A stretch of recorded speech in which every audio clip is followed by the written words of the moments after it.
Assalamualaikum warahmatullahi wabarakatuh.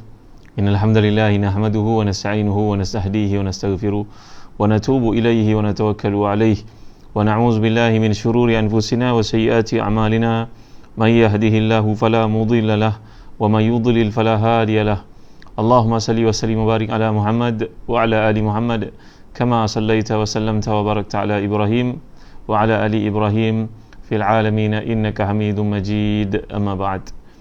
Ahlan wa sahlan Farid Misbah. Waalaikumsalam warahmatullahi wabarakatuh. Asina Abdul Aziz, Sida Saha, Razman Ahmad, Fauzi Ahmad, Saparudin dan Aziz dan Aziz, Rahmat Abdul Majid, Kamarul Azizi, Jana Yusof, semua yang hadir pada malam yang mulia ni ya. Baik, alhamdulillah pada malam ni Sida Saha, Rahmat Abdul Majid, Kamarul Azizi, Jana Yusof, semua yang hadir. Ayat dalam renungan kita adalah merupakan ayat ke-25 surah Nisa. Alhamdulillah kita berada masih lagi pada permulaan surah Nisa, surah yang membawakan kepada kita perspektif bagaimana seorang perempuan, wanita, anak baik, ibu tunggal baik, semuanya mendapat tempat yang mulia di sisi Islam. Berbeza dari pandangan agama lain ataupun apa yang mereka panggil sebagai tamadun lain. Sebenarnya tidak layak pun untuk dibagi sebagai tamadun. Sebenarnya tamadun ini datang dari perkataan Madinah, kata Ibn Khaldun. Jadi Madinah ini merujuk kepada satu perlembagaan gaya hidup yang berasaskan kepada akidah, sebenarnya sesuai dengan nama Madinah yang diasaskan oleh Nabi kita Muhammad sallallahu alaihi wasallam. Jadi ketika Barat masih lagi melihat orang perempuan sebagai pemuas hawa nafsu, bahkan di negara China yang memiliki empire yang besar satu masa dahulu, orang perempuan yang terpilih dibawa ke istana raja, dipakai kena kasut-kasut ketat dengan tujuan untuk menjadi bahan hiburan kepada maharaja-maharaja yang ada. Mereka tak boleh pergi jauh kerana kasut itu tidak memungkinkan mereka berjalan dengan betul. Setengah tempat ya kami Waalaikumsalam warahmatullahi. Yati Muhammad, Cija di India, di sebahagian tempat seperti ditulis oleh Syekh Abdul Hasan Ali An-Nadwi dalam kitab beliau Maza Khasir al-Alam min Hitatil Muslimin. Waalaikumsalam Ustaz Syarif Murad, mengatakan bahawa di India orang perempuan yang kematian suami, sama ada perempuan itu diwariskan kepada adik-beradik lelaki yang lain, sewenang-wenangnya dilakukan apa sahaja ke mereka atau dibakar bersama-sama dengan mayat mendiang yang mati itu. Jadi tuan-tuan dimuliakan Allah sekalian, demikianlah pandangan Barat terhadap golongan wanita, sedangkan Islam mengkhususkan surah yang tertentu yang khas untuk mereka, bicaranya panjang lebar bagaimana pengurusan seorang perempuan selepas kematian suami. Baik, kita lihat pada episod ini ayat ke-25 surah Nisa, firman Allah SWT, A'udzubillahi minasyaitanirrajim.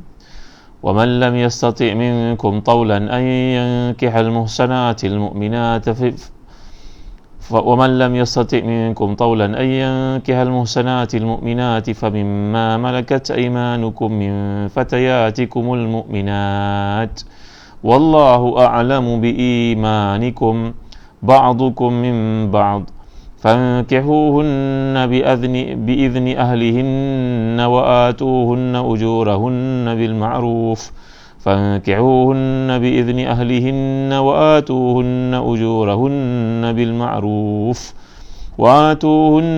أجورهن بالمعروف محسنات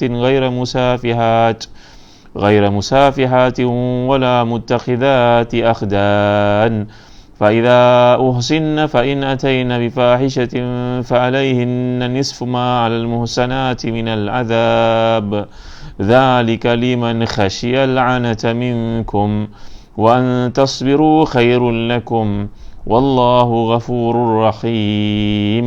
صدق Allahul Azim.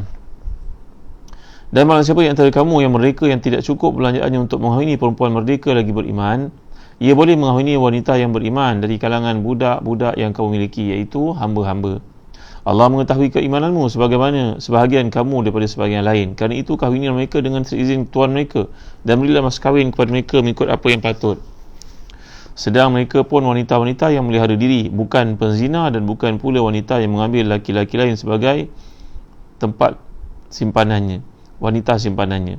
Dan apabila mereka telah menjaga diri mereka dengan berkahwin, kemudian mereka mengerjakan perbuatan yang keji, itu zina, maka atas mereka separuh hukuman dari hukuman bagi wanita-wanita merdeka yang bersuami. Kebolehan mengahwini hamba sahaya itu adalah bagi orang yang takut kepada kesulitan menjaga diri dari perbuatan zina di antaramu, dan kesabaran itu lebih baik bagimu. Allah Maha Pengampun lagi Maha Penyayang.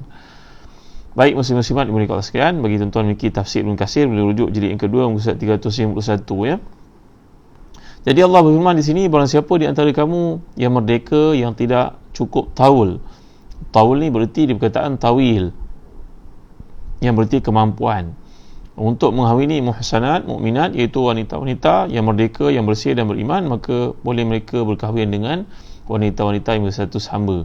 Saya dah cerita semalam dalam kuliah berkenaan dengan perkataan muhsan. Muhsan datang perkataan ihsan, dan doa yang berkaitan yang telah kita pelajari sebelum ni kan, muslim-muslimat dimuliakan Allah sekalian. Jadi ayat ini menceritakan tentang pada zaman sebelum kita, andai seseorang lelaki itu tidak mampu berkahwin dengan perempuan yang merdeka. Maklumlah perempuan yang merdeka ni harganya mahal, tuntutan keluarganya, maharnya, hantarannya, bagai perkara yang diperlukan. Ada sebahagian daripada umat Islam, lelaki-lelaki Muslim yang tidak mampu untuk memenuhi tuntutan-tuntutan itu. Alhamdulillah kalau kat negara kita perkahwinan taklah seberat negara-negara Arab. Dahulu masa saya belajar kat negara Arab, tuan-tuan, kalau nak berkahwin kat negara Arab ni, kalau tak ada sebuah rumah, jangan bicara untuk berkahwin. Rumah pula bukan setakat rumah kosong, dia mesti fully furnished, mesti lengkap.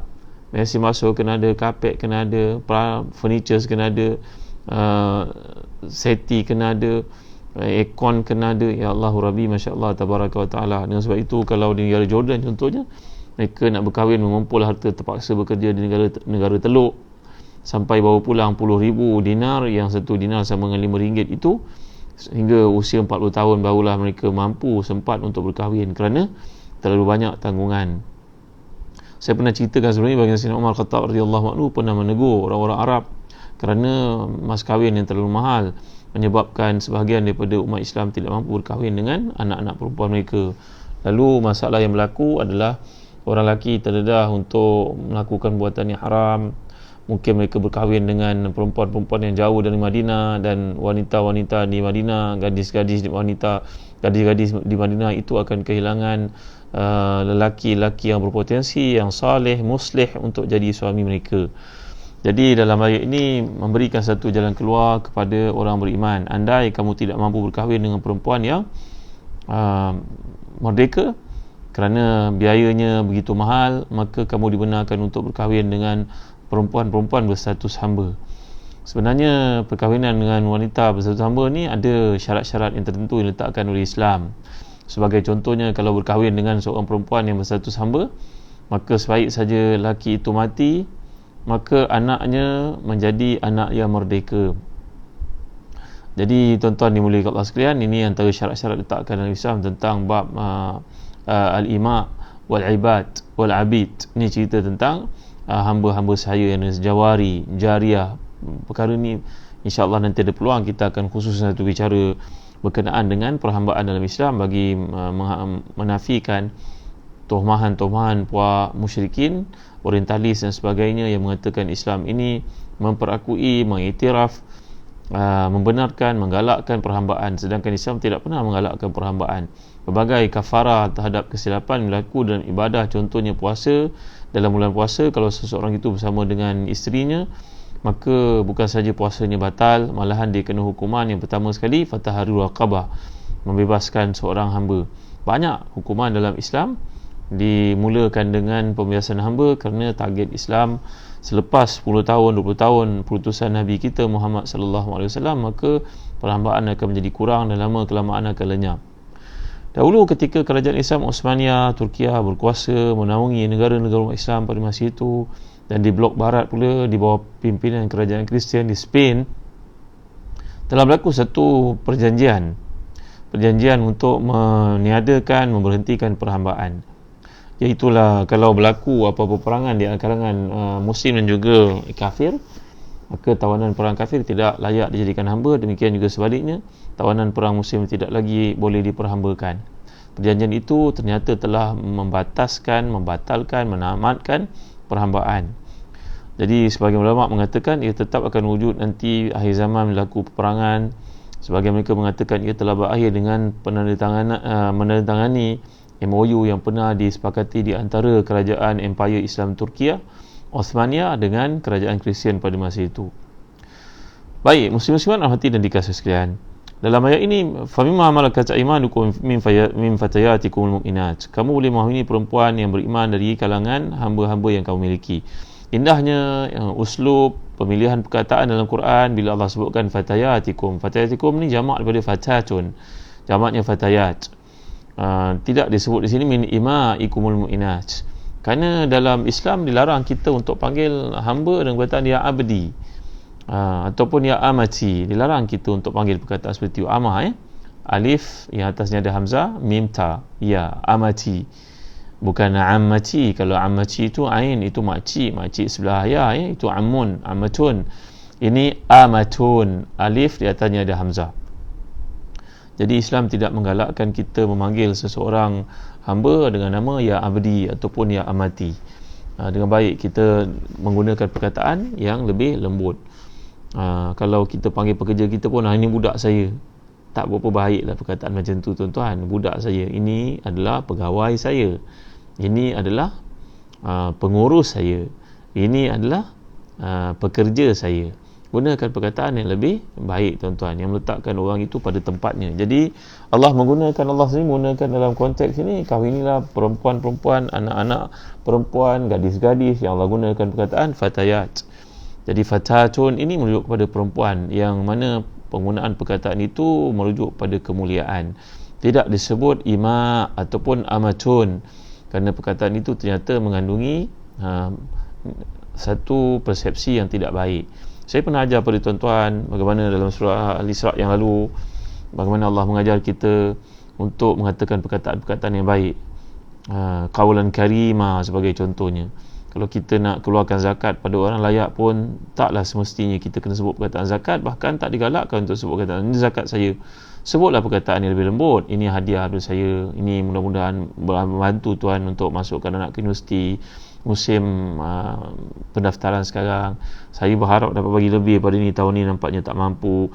Sebutlah perkataan-perkataan yang lunak, yang menyebabkan orang merasa tidak terhina tuan-tuan. Jadi begitu sekali uslub Quran dalam mendidik, dalam tarbiyah kita menggunakan perkataan yang lembut seperti itu. Iaitulah Allah menggunakan perkataan fatayatikum mu'minat. Jadi muslim-muslimat rahmati dan dikasihi sekalian, apabila kita melihat dalam ayat yang lalu, kita flashback balik, iaitulah perbincangan tentang pernikahan dengan wanita-wanita, dan kemudian ayat ini bicara tentang wanita yang berstatus hamba pula. Ayat yang lalu menceritakan wanita yang merdeka, sekarang ayat ini menceritakan tentang wanita berstatus hamba. Jadi pada masa turunnya Al-Quran masih lagi banyak perhambaan. Orang Arab tidak dapat memisahkan mereka daripada perhambaan lagi pada masa itu. Jadi seakan-akan Allah berfirman di sini, inilah petunjuk menikahi wanita-wanita merdeka. Dan barang siapa di antara kamu, wahai lelaki, yang tidak cukup mampu untuk mengahwini perempuan-perempuan yang merdeka, yang mukminah, yang muhsanah itu, kerana mas kahwin dan perbelanjaan yang melebihi kemampuanmu, maka kamu boleh berkahwin dengan wanita-wanita mukminah dari kalangan hamba-hamba saya yang kamu miliki, wahai orang beriman. Jadi bukan yang dimiliki oleh kamu sendiri, tapi dimiliki oleh orang-orang lain. Kawan-kawan kamu sebagai contohnya, kamu mengahwininya boleh. Kerana hamba-hamba milik kamu, kamu tak perlu berkahwin dengannya pun. Kerana dalam sistem yang ada, dalam hukum yang ada, hamba yang dimiliki oleh seorang tuan harus untuknya menyetubuhi hamba saya tersebut tanpa perlu berkahwin. Yang Allah masukkan kat sini adalah, lihat ni tuan-tuan, psikologi Al-Quran adalah untuk menggalakkan memerdekakan hamba. Kerana kalau seorang itu memiliki hamba tersebut dia tak perlu kahwin, dia boleh bersama dengannya. Fahami baik maksud saya Tapi dalam ayat ini menyuruh kita untuk mengahwini wanita-wanita hamba yang dimiliki oleh orang lain. Tentulah kita merasa bersalah kalau nak berkahwin dengan hamba saya, kalau kita bayangkan situasi itu berlaku pada kita, nak berkahwin dengan hamba saya milik kawan kita, kita kena bayar maharnya juga. Walaupun disebut oleh para ulama fuqaha, disebut oleh Imam Wahbah Zuhaili mengikut kajiannya, dalam mazhab Hanafi meletakkan 1/4 dinar, ada bayar 1/2 dinar. 1 dinar lebih kurang 1,000 lah. Jadi kalau 1/4 dinar tu dalam 250. Sama pula dengan kadar mas kahwin ini. Jangan tuan-tuan pandang orang dahulu miskin, tuan-tuan, orang dahulu kaya. ulama-ulama terdahulu kaya sebenarnya. Jadi nilai yang letakkan 1/4 dinar lebih kurang RM250 berkahwin dengan hamba. Jadi tujuan di sebalik perkahwinan seperti itu, kerana hujungnya Islam tetap nak memerdekakan hamba. Kerana kalau lelaki yang merdeka berkahwin dengan hamba milik temannya, maka hamba itu kena memberikan tanggungjawab utama dia tetap pada tuan dia, bukan pada suami dia. Gini hukumnya. Bayangkan kalau seorang lelaki berkahwin dengan isteri pagi-pagi dia kena keluar, nak kena bagi makan ayam, bagi makan kambing, bagi makan unta. Tuannya tetapkan jadual. Tuan lebih dipatuhi daripada suaminya sendiri. Lama suaminya bukan resah gelisah, kalau begitu aku mintalah, belilah engkau untuk dimerdekakan wahai isteriku. Itu targetnya tuan-tuan. Dan bila seseorang lelaki itu mati, dia mempunyai anak-anaknya status hamba tadi, tapi kematiannya saja anak itu terus merdeka. Ini adalah syarat-syarat letakkan, dipanggil sebagai umul walad. Rasulullah SAW sendiri memiliki anak daripada hamba saya yang bernama Mariatul Qibtiyah, namanya Ibrahim. Yang tuan-tuan pernah saya ceritakan kepada tuan-tuan, waktu kewafatannya berlaku gerhana pada masa itu. Para sahabat pun mempercayai gerhana berlaku disebabkan kematian orang-orang penting, maka Nabi telah menyampaikan khutbah tentang gerhana, mengatakan bahawa ia bukan ada kaitan dengan mana-mana manusia. Sebaliknya ia tanda kekuasaan Allah. Allah menjadikan berlakunya gerhana matahari dan bulan itu sebagai tanda-tanda kekuasaannya. Saya pernah cerita pada tuan-tuan dahulu. Jadi dalam kes ini Allah SWT mengajar kita untuk menyatakan wallahu a'lamu bi imanikum. Allah lebih mengetahui tentang iman mereka. Jangan kamu berkata bahawa keimanan hamba-hamba saya perempuan itu lemah. Soal iman adalah perkara batin. Walaupun yang biasa difahami adalah lazimnya wanita-wanita berstatus hamba ni terlibat dengan perkara-perkara haram. Mereka terbiasa hidup. Kadang-kadang kita perhatikan warga asing yang bekerja di negara kita, tuan-tuan ya, mereka ni tak ada suami, mungkin ada suami di tempat mereka, tapi datang ke sini mengaku bujang pun ada, dan sebahagian mereka kemudian duduk bersama-sama dalam rumah kongsi, entah apa dia buat kita pun tidak tahu. Kadang-kadang bersalin di hospital-hospital yang terdapat di negeri di bawah Bayu. Saya pernah diberitahu oleh doktor-doktor yang bertugas di hospital-hospital di Sabah, Sarawak, oleh kerana kejiranan dekatnya kita dengan negara jiran, maka kalangan mereka yang melahirkan anak di hospital kemudian tinggalkan anak kat situ, tak ada rasa tanggungjawab langsung. Inilah sikap yang ada pada kebanyakan jariah, jawari, tuan-tuan. Jadi perkara yang sama boleh kita perhatikan berlaku pada warga-warga asing datang sini untuk bekerja dan tidak rasa tanggungjawab untuk membina keluarga dengan cara yang betul, kerana matlamat utamanya adalah untuk sesuap nasi, untuk kehidupan. Maka kalau kita bayangkan suasana zaman dahulu, begitu juga hamba-hamba perempuan ni, mereka tidak ada matlamat besar dalam hidup. Mereka hidup untuk memenuhi keperluan fizikal sahaja. Kadang-kadang terlibat dengan perbuatan zina. Maklumlah kehidupan mereka itu seperti hamba. Jadi tidak ada kehidupan yang kukuh seperti yang kita lalui. Ada rumah, ada kereta, ada apa, ada pekerjaan. Mereka tidak ada. Itulah sebabnya Islam tidak menggalakkan berkahwin dengan hamba, kerana status hamba ni begitu rendah di kalangan pada pandangan masyarakat pada masa itu. Dan kalau kita kaitkan dengan suasana ini, berkahwin dengan warga asing yang kita pun tidak tahu ujung pangkalnya pun membimbangkan kita, maka bolehlah dibuat sedikit gambaran seperti itu. Tuan-tuan jangan salah faham ya. Ada tak nafikan di kalangan hamba-hamba saya ni ramai yang bertakwa, yang hebat, yang salihah. Macam juga di kalangan orang asing datang negara kita yang kadang-kadang jadi ustazah, jadi orang terkedepan dalam bidang agama, bijak. Kita tak menafikan perkara itu, sebahagian mereka. Tapi untuk bagi faham, nak simplify kan, begitulah keadaannya. Islam tidak menggalakkan perkahwinan dengan hamba kerana kedudukan mereka, status mereka lebih rendah pada pandangan manusia. Maksud saya tuan-tuan ya, mereka semua daripada Adam daripada Hawa. Bukanlah hamba tu lahir pula daripada makhluk lain, bukan daripada Adam dan Hawa, tak. Mereka tetap keturunan daripada Adam dan Hawa, tapi persepsi manusia itu menjejaskan setengah-setengah keadaan. Saya pernah cerita pada tuan-tuan tentang perkahwinan Nabi dengan wanita mulia namanya Zainab binti Jahshin, sepupu Nabi yang pernah diperisteri, dikahwini oleh Zaid bin Harisah. Oleh kerana Zaid ini walaupun beliau seorang merdeka, dimerdekakan Nabi SAW, sebelum itu adalah hamba, tapi status perhambaan pada dirinya susah untuk dilekangkan, susah untuk ditanggalkan. Lantas perkahwinannya dengan sepupu Nabi bernama Zainab binti Jahshin, wanita yang mulia, bangsawan ini tidak sekupu, tuan-tuan. Zainab tidak selesa berkahwin dengan Zaid, walaupun Nabi yang kahwinkan. Zaid pun merasa dirinya terhina, inferiority complex, kerana isterinya itu bersatu sebangsawan, dia bekas hamba. Jadi itulah keadaan yang berlaku. Lantas Islam tidak menggalakkan perkahwinan dengan hamba. Ada satu doa, tuan-tuan. Doa ni barangkali saya pernah ajar pada tuan-tuan dahulu lah. Kalau kita zaman dahulu, kalau orang membeli hamba, kalau zaman sekarang disebut kalau kita beli kenderaan, kita disuruh untuk berdoa dengan satu doa yang ma'thur daripada Nabi SAW dalam hadis yang sahih riwayat Abu Daud, sanadnya sahih. Doa Nabi anjurkan kepada kita untuk baca, Allahumma inni as'aluka khairaha wa khaira ma jabaltaha alaihi wa a'udzubika min syarriha wa syarri ma jabaltaha alaihi. Kerana kita takut kenderaan ataupun hamba ataupun pembantu rumah yang kita ambil ni pun boleh, kita bawa pembantu rumah tangga, kita takut dia curi barang kita, dia ambil kesempatan. Inilah maklumlah seperti digambarkan tadi, tidak sedikit kes yang berlaku melibatkan orang asing, warga asing yang kalau dahulu dianggap sebagai hamba, yang terlibat dalam perkara-perkara yang menyusahkan majikannya. Maka kita digalakkan untuk berdoa dengan doa ni. Tuan-tuan tahu saya pernah ajazahkan kepada tuan-tuan. Apakah doanya?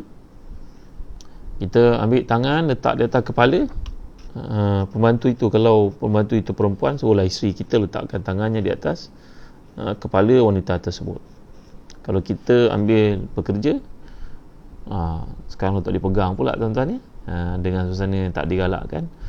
Jadi digalakkan buat begitu. Nabi SAW menganjurkan kalau kita beli kenderaan pun pegang di atas pintu kenderaan itu, baca doa, Allahumma inni as'aluka khairaha wa khaira ma jabaltaha alaihi wa a'udzubika min syarriha wa syarri ma jabaltaha alaihi. Dah ada Zawi Ghazali masukkan, alhamdulillah Ustaz Zawi. Allahumma inni as'aluka khairaha wa khaira ma jabaltaha alaihi wa a'udzubika min syarriha wa syarri ma jabaltaha alaihi. Maksudnya, ya Allah, aku mohon kebaikannya dan kebaikan yang kau jadikan padanya, dan aku mohon perlindungan daripada kejahatannya dan kejahatan apa yang dijadikan padanya. Terima kasih Ustaz Syafiq Murad pun masukkan juga ya. Jadi doa ni kita bacakan dalam riwayat-riwayat yang sahih maksur daripada Nabi kita SAW, dibacakan pada hamba, pada pembantu, pada kenderaan yang kita beli. Mudah-mudahan kita terselamat daripada kejahatannya. Kita beli kereta second hand, nampak cantik, elok, kemas, kita pun tak tahu track recordnya. Tanya pada mekanik kata elok saja, maka bacalah doa ni. Beli kereta baru pun bacalah doa ni. Baik, kembali kita kepada topik ni tadi. Jadi Allah SWT bila menyatakan wallahu a'lamu bi imanikum, Allah lebih tahu tentang iman kamu, tujuannya untuk kita faham, jangan kita pelekehkan hamba-hamba saya perempuan itu, walaupun status pada pandangan manusia hina, tapi di sisi Allah belum tentu. Mungkin imannya lebih baik daripada iman sebahagian daripada orang perempuan yang merdeka. Jadi tuan-tuan dimuliakan Allah sekalian, kahwinilah mereka selama kamu benar-benar tidak mampu berkahwin dengan wanita merdeka, dan dengan syarat pernikahan itu kamu lakukan dengan izin keluarganya, iaitu Tuhan berilah mereka mas kahwin yang sepatutnya. Kata Al-Imam Abu Hanifah dan juga ashabnya, ikut-ikutnya Muhammad bin Hasan, Abu Yusuf, nilai mas kahwin seorang perempuan hamba dibayar pada tuannya adalah sebanyak 1/4 dinar, lebih kurang dalam RM250 kita pada zaman itu Jadi berilah tuan mereka mas kahwin yang patut, iaitu mengikut ukuran masyarakat dan keadaan budak hamba perempuan itu, serta tidak memberatkan kamu, tidak merugikan perempuan itu, dan menghargai mereka. Perkahwinan adalah satu penghargaan, memuliakan orang. Jangan kita beranggapan bahawa dalam perkahwinan ni tak ada apa hak yang perlu ditunaikan. Jadi kalau kita nak seseorang lelaki tu nak berkahwin, kena ada wang yang cukup, kena isytiharkan. Janganlah nanti kita lihat dalam berikutnya bagaimana dilakukan oleh orang kafir, wala mutakhizati akhdan. Mutakhizati akhdan ni berarti menyimpan perempuan-perempuan simpanan, seperti yang disebut oleh orang moden ni dengan nama sugar daddy, tuan-tuan. Jadi kalau kita perhatikan dalam hadis-hadis yang sahih tentang perkahwinan manusia pada zaman dahulu, seperti sebuah riwayat daripada Aisyah radhiyallahu anha, riwayat ini ada dalam Sahih Bukhari, bahawa orang yang jahiliyah dahulu berkahwin ada beberapa keadaan, kondisi, bentuk. Bentuk yang pertama, pernikahan seperti yang berlaku sekarang, diisytiharkan lelaki berkahwin dengan perempuan, kemudian buat kenduri. Ini adalah perkahwinan bentuk jahiliah yang pertama. Ini satu-satunya yang diiktiraf oleh Islam. Yang kedua, seorang lelaki bila melihat ketidakmampuannya untuk melahirkan anak, maka dia boleh menghadiahkan isterinya itu kepada mana-mana lelaki yang disangkanya mampu untuk menghamilkan isterinya. Tambahan pula, dan keadaan ini diambil oleh seorang lelaki untuk bahawa isterinya ditiduri oleh seseorang lelaki yang berkuasa, yang berkedudukan, yang berpangkat, berketurunan mulia, bangsawan, dengan harapan nanti kalau lahirlah bangsawan seperti bapaknya. Ini penghinaan, tuan-tuan. Penghinaan kepada isteri, penghinaan pada suami. Suaminya dayuth nama, tuan-tuan. Ini perkahwinan berlaku dalam masyarakat Arab. Bentuk yang kedua seperti riwayat Aisyah radhiyallahu anha dalam Sahih Al-Bukhari.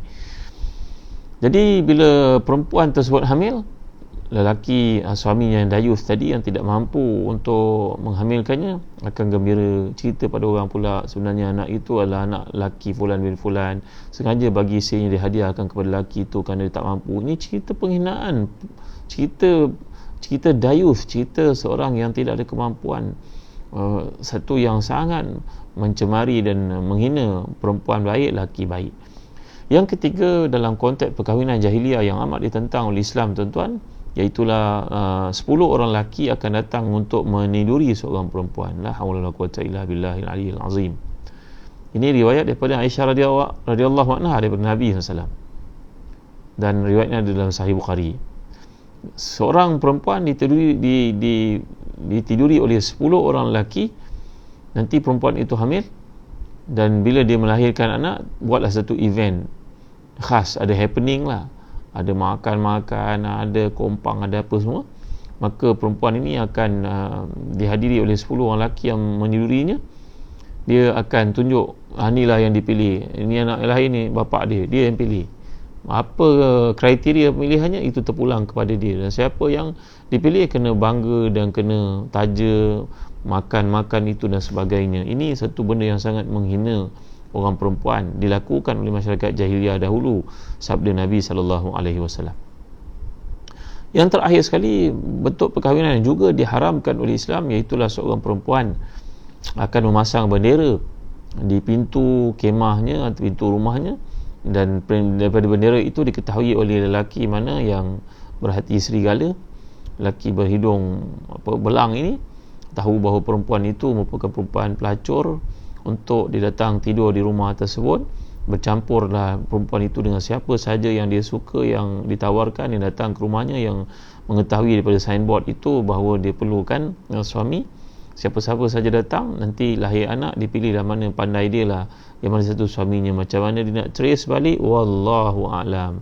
Jadi ketiga-tiga bentuk perkahwinan ini, perkahwinan yang diharamkan dalam Islam, cuma yang pertama saja yang dihalalkan oleh Islam. Ini seperti disebut dalam Sahih Bukhari, tuan-tuan dimuliakan sekalian. Jadi dalam berkahwin ini, ia adalah satu tanggungjawab. Ya, saya pernah bincang kepada tuan-tuan, cerita dikemukakan oleh Syekhuna Dr. Muhammad Ratib Nabulsi tentang beza perkahwinan dengan bukan perkahwinan. Ditanya, beliau pernah berdakwah di mata dunia. Antara tempat yang dia pergi ialah di Perancis antara negara yang maju, yang hebat, kebendaan materialistik. Maka mereka pun bertanya kepada Syekh Dr. Ratib Nabulsi, kenapa dalam Islam dibenarkan berkahwin bagi lelaki yang mampu 1, 2, 3, 4, dalam agama mereka tidak boleh? Maka tanya Dr. Ratib Nabulsi, kamu bila tak benarkan lelaki berkahwin bersatu sedangkan dia mampu, maka apa dia akan buat? Dia akan buat maksiat. Dia akan buat pada kamu benda itu adalah cari makan di luar lah, bila isteri sudah tidak lagi boleh berperanan. Maka bagaimana cara kamu nak pastikan wanita-wanita itu bersih, selamat, sihat? Apa cara kamu? Kata Dr. Ratib Nabulsi bertanya kepada orang-orang Perancis. Maka mereka menjawab, kami akan adakan ad hoc punya investigation. Maknanya kami akan buat satu spot check. Ada pihak Kementerian Kesihatan, mereka akan pergi cek di tempat-tempat red area itu, tuan-tuan, untuk buat spot check apakah perempuan itu membawa penyakit atau tidak. Ada salah caranya. Maka mereka tak beritahu, mereka akan pergi ambush begitu saja. Maka Dr. Ratin Ursi bertanya kepada mereka, kalau orang tu berkahwin, kamu ada buat tak? Tak ada, kalau berkahwin tak buat. Tapi kalau tak berkahwin, buat. Itu pun dah jadi jawapan untuk menunjukkan betapa sempurnanya Islam meletakkan orang perempuan di tempat yang mulia. Walaupun perspektif kamu melihat itu satu kezaliman, tapi bagi kami di satu kemuliaan untuk ada hak-hak tertentu yang pernah saya bincangkan dipertahankan di situ. Tentunya Allah yang menjadikan hukum ini ada di sebaliknya hikmah yang tertentu yang pernah kita bincangkan. Tak perlu diulang semula, tuan-tuan. Jadi dalam konteks ini Allah memberitahu kepada kita bahawa jangan dipandang status itu keutamaan bagi orang yang tidak mampu. InsyaAllah kalau dijaga, kalau diperhatikan latar belakangnya, dipilih kalangan yang baik, baiklah imannya, walaupun statusnya kamu lihat sebagai hamba. Itu maksud daripada ayat yang dijelaskan. Jadi dengan cara itu dipelihara kesucian mereka oleh tuan-tuan mereka, berkahwinlah dengan orang yang baik, bukannya penzina, bukannya perempuan-perempuan simpanan orang tertentu yang kehidupannya menjadi, apa istilah yang nak digunakan, saya pun tak kerti lah istilah orang moden ni, maknanya menjadi perempuan-perempuan simpanan kepada laki-laki tertentu. Jangan berkahwin dengan mereka. Nanti ada peluang kita baca surah Nur, ya, bagaimana azaniyatu azani la yankihuha illa zanin aw musyrik, azaniyatu la yankihuha illa zanin aw musyrik, bagaimana penzina tidak layak, tidak patut dikahwini oleh seorang lelaki yang beriman. Nanti kita akan bincangkan ini dalam surah An-Nur bila sampai waktunya, insya-Allah. Jadi bila seseorang itu melakukan zina, fankihuhunna biizni ahlina wa atuhunna ujurahunna bil ma'ruf muhsanatin ghaira musafihatin wala muttakhizati akhdan. Jangan ambil perempuan-perempuan penzina, perempuan-perempuan yang tidak menjaga maruahnya, perempuan-perempuan yang sebenarnya merupakan simpanan kepada laki-laki lain. Fa idza uhsina fa in ataina bi fahiyatin fa alaihinna nisfu 'alal muhsanati minal azab.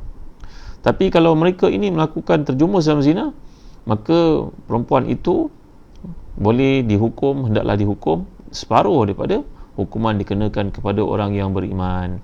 Orang beriman kalau hukumannya 100 kali sebat, maka wanita gadis hamba yang belum berkahwin, hukumnya adalah separuh daripada sebatan wanita-wanita ataupun gadis-gadis yang belum berkahwin. Kita faham bahawa orang yang telah berkahwin hukumannya rejam. Sama ada hamba atau mereka, hukumnya rejam sampai mati. Kalau dia belum berkahwin, hukumannya adalah sebat 100 kali. Kalau dia berstatus hamba, hukumannya adalah disebat 50 kali. Mana separuh daripada hukuman dikenakan kepada orang beriman. Dan saya pernah bincangkan, kalau mereka melakukan zina, kalau belum berkahwin, taghribu sanatin, taghribu amin, dia akan diusir, dibuang negeri selama setahun. Dan orang perempuan dibuang selama 6 bulan. Dan kalau dia hamba, dia dibuang dalam masa 6 bulan. Tapi perempuan tidak dibuang negeri atau tidak dibuang daerah, kerana mungkin akan menimbulkan komplikasi yang lain seperti yang telah saya bincangkan dalam ayat yang lalu. Dan Allah Maha Pengampun. Dan dalam ayat ini, bila seseorang itu berkahwin dengan hamba, saya lebih baik baginya bila dia takut terjerumus dalam perkara yang namanya zina. Kemudian Allah menyatakan, wa antasbiru khairul lakum wallahu ghafurur rahim. Tapi kalau kamu bersabar sampai kamu dicukupkan oleh Allah, kemampuan kamu, diberikan harta, kamu bersabar tidak berkahwin dengan wanita berstatus hamba, itu lebih baik bagi kamu. Kamu sabar dulu, kumpul duit, kalau tak tahan berpuasa dulu kalau kamu mampu. Jadi ini maksudkan wa antasbiru khairul lakum wallahu ghafurur rahim. Iaitulah bila kamu bersabar, kamu tidak berkahwin dengan wanita berstatus hamba, kerana status hamba ni satu penghinaan sebenarnya, seperti yang saya gambarkan tadi. Walaupun tak sama dengan wanita-wanita asing yang datang bekerja di negara, dipandang rendah, dipandang hina, mungkin diejek oleh teman-temannya. Kalau lahir anak, besok anak itu diejek-ejek orang, mungkin berlaku demikian. Jadi tuan-tuan rahmati dan dikasihi sekalian, kebenaran untuk berkahwin dengan wanita-wanita berstatus hamba ini, kita dapat lihat adalah mesti memenuhi 3 syarat. Syarat yang pertama, 2 syarat itu berkaitan dengan lelaki tersebut. Yang pertama, syarat iaitu lelaki itu tidak memiliki wang yang cukup untuk berkahwin dengan wanita merdeka. Ini yang pertama. Yang kedua, syarat yang kedua yang perlu dipenuhi bila lelaki itu merasa bimbang, terjerumus dalam perbuatan-perbuatan haram, zina contohnya. Jadi Imam Abu Hanifah membenarkan pernikahan dengan hamba perempuan walaupun ahli kitab, selagi laki yang akan menikahinya itu tidak memiliki isteri yang merdeka. Bila ada isteri yang merdeka, maka dia tidak diperkenankan secara mutlak oleh mazhab Hanafi untuk berkahwin dengan wanita berstatus hamba di kalangan ahli kitab. Tak dibenarkan, kerana dia sudah memiliki wanita merdeka, isteri yang pada status yang merdeka, maka tidak patut baginya untuk berkahwin dengan wanita berstatus hamba yang merupakan ahli kitab. Ini pandangan daripada Abu Hanifah, tapi jumhur ulama yang lain tidaklah menghalang perkara itu berlaku. Jadi pernikahan dengan hamba saya itu mestilah dengan izin tuannya. Jadi yang dimaksudkan dengan ahli hina di sini lah tuan dia lah. Kalau teman kita punya hamba saya, mana tuan kita itu teman kita itu menjadi tuannya, menjadi walinya, seperti yang dimaksudkan di sini. Jadi dinamakan oleh Allah tuan di sini ahli hina, berarti tuan ataupun majikan bagi menunjukkan kemuliaan pangkat seorang hamba walaupun dia hamba. Kerana Islam tidak pernah meletakkan dia di tahap yang kurang daripada keluarga. Kalau kita belajar perkataan ahlun ni, mana keluarga. Jadi seolah-olah majikannya menjadi keluarganya. Kerana dalam Islam, kamu hendaklah memberikan mereka tempat tidur di tempat yang kamu tidur. Sama. Kamu bagi mereka makan dengan apa yang kamu makan. Kamu menjadikan tempat tinggal mereka di mana kamu tempat tinggal kamu. Inilah tingginya kedudukan hamba, kerana lama-kelamaan perspektif yang ada dalam Islam, targetnya supaya orang Islam melihat menjaga hamba ni satu benda yang berat, tanggungjawab yang berat, beban. Maka lama-kelamaan target mereka, target Islam ini supaya mereka merdekakan hamba seperti yang telah saya jelaskan tadi. Dan banyak hukum yang terkait dengan kesilapan akan kafarahnya adalah pembebasan hamba. Muslim-muslimat rahmati dan dikasihi sekalian. Kemudian Allah sebut di sini yang telah saya jelaskan tadi, mutakhidhati akhdan, iaitu mengambil perempuan-perempuan yang mempunyai tuan-tuan ataupun lelaki-lelaki yang meliharanya. Ini maksudnya perempuan-perempuan simpanan lah. Jadi dilarang oleh lelaki ni, walaupun yang diambilnya itu seorang lelaki tertentu kerana melihara seorang lelaki sebagai teman untuk, dan juga untuk berzina. Demikian juga seorang lelaki yang memiliki wanita balik ni, tak kira tuan-tuan ya, sama ada lelaki yang disimpan oleh seorang perempuan ataupun perempuan yang disimpan oleh lelaki. Ini semua adalah benda yang diharamkan dalam Islam, dan tidak dibenarkan untuk seorang lelaki berkahwin dengan perempuan yang terlibat dalam perkara-perkara haram seperti ini. Bekerja sebagai GRO sebagai contohnya, bekerja sebagai pelayan-pelayan di kelab malam, bekerja sebagai pelayan-pelayan dalam kapal terbang. Ya, kalau ada pekerjaan lain, baiklah cari kerja lain, kerana kerja sedemikian mendedahkan diri kita kepada maksiat. Buat apa? Jadi tuan-tuan hati dan dikasihi sekalian, jadi dalam ayat ini bila kita lihat, jadi dilarang kita untuk merahsiakan perkahwinan, kerana merahsiakan perkahwinan ni adalah satu tanda ketidakjujuran. Memang dalam Islam hukumnya kalau seorang itu berkahwin kali kedua, ketiga, keempat, taklah dituntut dia untuk mengadakan kunduri besar-besaran untuk menjaga perasaan orang tertentu dan sebagainya. Hukumnya ada dalam mazhab Syafi'i. Tapi tidaklah maksud kena sembunyikan langsung, rahsiakan langsung. Nanti kalau orang bertanya ni anak siapa, betul ke anak fulan bin fulan, macam mana nak jawab tuan-tuan yang mulia sekalian? Ketika Abdurrahman bin Auf radhiyallahu anhu sampai ke Madinah, Abdurrahman dioffer oleh salah seorang sahabat yang kaya di mana nama Sa'ad Rabi', berkata kepada Abdurrahman, aku memiliki beberapa orang isteri, kamu pilihlah seorang, nanti aku ceraikan. Di mana yang kau suka, kau pilihlah, aku ceraikan. Nanti habis iddahnya kau berkahwinlah dengan dia. Tapi Nabi telah melarang perkara tersebut dilakukan. Akhirnya Abdurrahman berkahwin juga. Pada masa itu bisnesnya belum naik lagi. Abdurrahman berkahwin dengan cara sangat sederhana.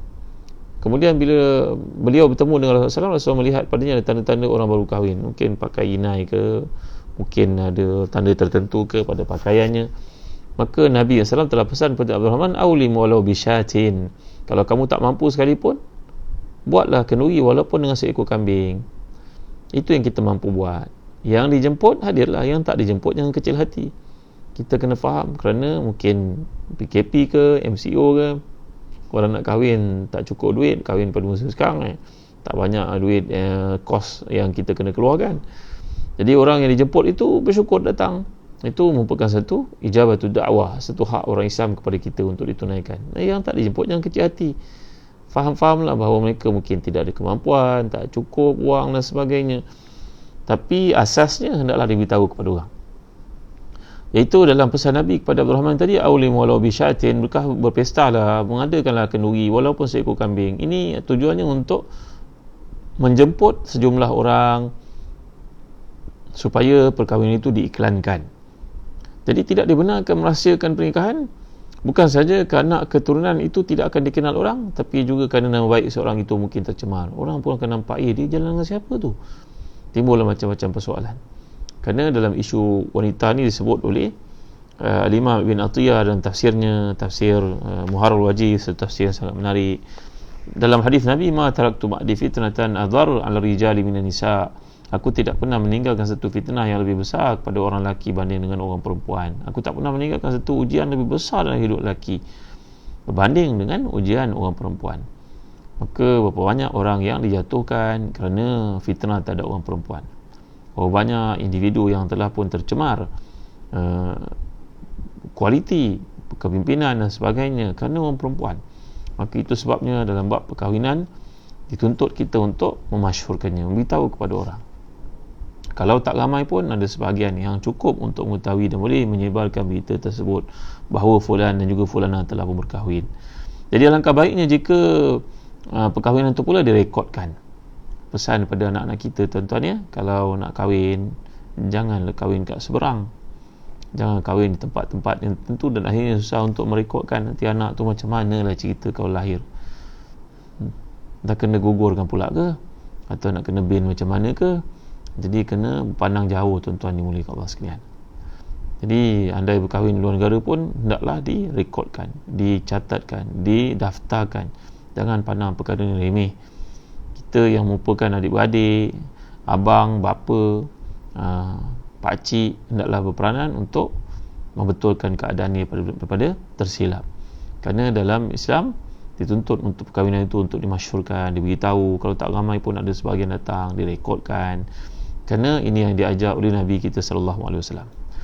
Kemudian firman-Nya menyatakan bahawa kesabaran dan menahan diri untuk tak menikah dengan hamba-hamba lebih baik daripada menikah dengan mereka, selain kerana anak yang lahir daripada seorang hamba akan menjadi hamba juga.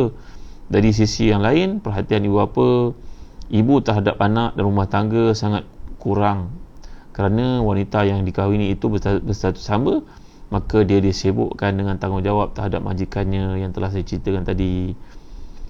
Di samping itu, umumnya hamba-hamba perempuan ini, kita tak boleh kata semualah, tak boleh generalize lah. Jadi biasanya hamba-hamba ataupun wanita-wanita seperti ini biasanya tidak memiliki pendidikan yang cukup untuk membimbing anak-anak yang bakal lahir itu ke arah kejayaan. Ini sebabnya jadi Islam tidak menggalakkan perkahwinan dalam bentuk yang tak sekupu seperti itu.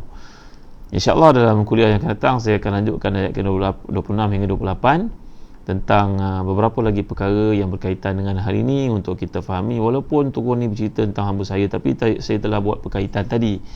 Perkahwinan yang tak sekupu ni berlaku dengan warga asing sebagai contohnya yang dipandang rendah.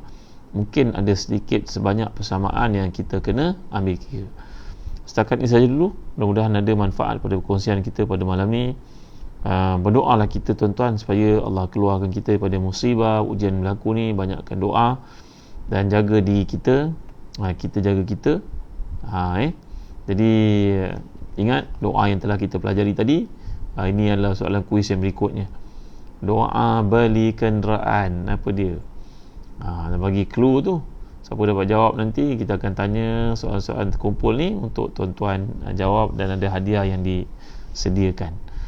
Sekian untuk malam ni, untuk makanan minda kita, untuk renungan kita. Mudah-mudahan apa yang disampaikan boleh dipanjang-panjangkan, di-share kepada orang-orang lain. Terima kasih pada Zazan Travel kerana kuliah yang ditaja oleh mereka. Dan bagi tuan-tuan yang melakukan akikah, jangan lupa kami di Zazan Travel sedia untuk membantu tuan-tuan. Dan kami pun ada membuat promosi kurma ajwa. Kurma ajwa yang disabdakan Nabi kita SAW, man tasabbaha bisab'i tamaratin ajwatan lam yadruhu sumun wala sirun. Siapa yang makan kurma ajwa setiap hari 7 biji pagi, maka dia akan selamat daripada racun dan juga selamat daripada sihir. Racun ni mungkin maksud Nabi adalah virus juga. Mari kita sama-sama makan. Tuan-tuan dapatkan stok ni daripada Zazan Travel. Mudah-mudahan sekali baik semuanya daripada Allah. Dan samping itu juga kami ada menjual minyak habatus sauda dalam bentuk kapsul.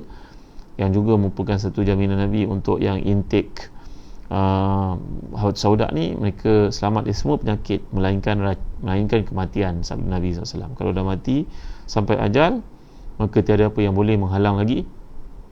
Tapi selagi masih hidup, nyawa di kandung badan, marilah kita sama-sama ambil pengubatan kaedah-kaedah datang daripada sunnah Nabi kita sallallahu alaihi wasallam.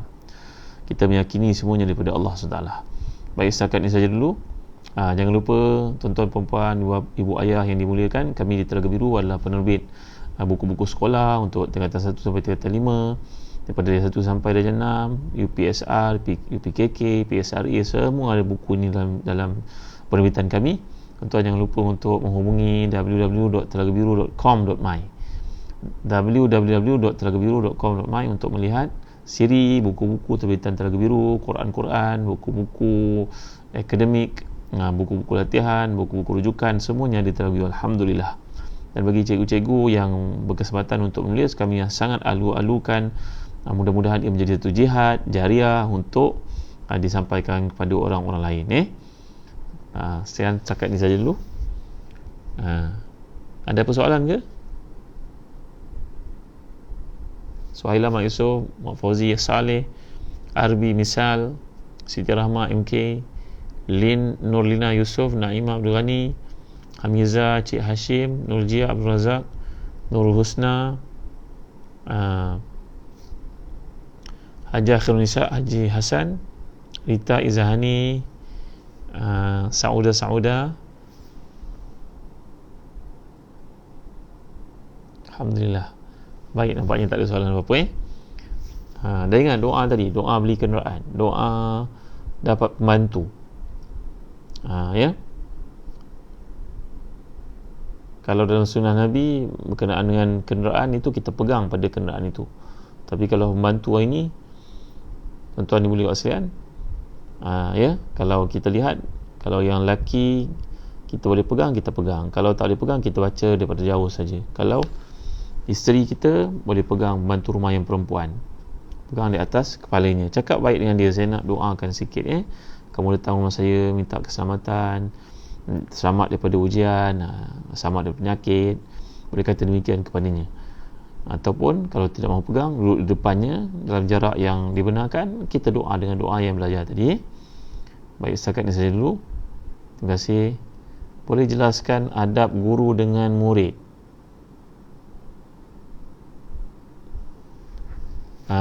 Adab guru dengan murid. InsyaAllah besok saya ada kuliah subuh. Saya sekarang berada dalam perintah kuarantin. Bagi tuan-tuan yang berkesempatan, besok saya ada kuliah subuh. Saya nak sampaikan dari kitab Bidayatul Hidayah oleh Al-Imam Al-Ghazali. InsyaAllah saya akan ceritakan adab guru dengan murid, insyaAllah. Tulis kadang-kadang dalam Quran disebut Yahudi, ada kalanya disebut Bani Israel. Yahudi, bila menyebut tentang Yahudi, biasanya lazimnya merujuk kepada kejahatan. Tapi kalau rujuk pada Bani Israel, biasanya merujuk kepada yang baik-baik di kalangan mereka. Ini penjelasan oleh Syekhuna Dr. Salah Abdul Fattah Al-Khalidi. Baik, okay, setakat ini saja dulu. Wallahu a'lam. Alhamdulillah rabbil alamin, wassalatu wassalamu ala asyrafil anbiya'i wal mursalin sayyidina maulana Muhammadin wa ala alihi wa sahbihi ajma'in. Allahumma ighfir lana dhunubana wa liwalidina warhamhum kama rabbawna shighara.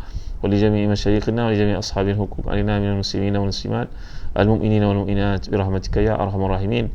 اللهم زدنا ولا تنقصنا وأكرمنا ولا تهنا وأعطنا ولا تحرمنا وأثرنا ولا تؤثر علينا وارضنا وارض عنا.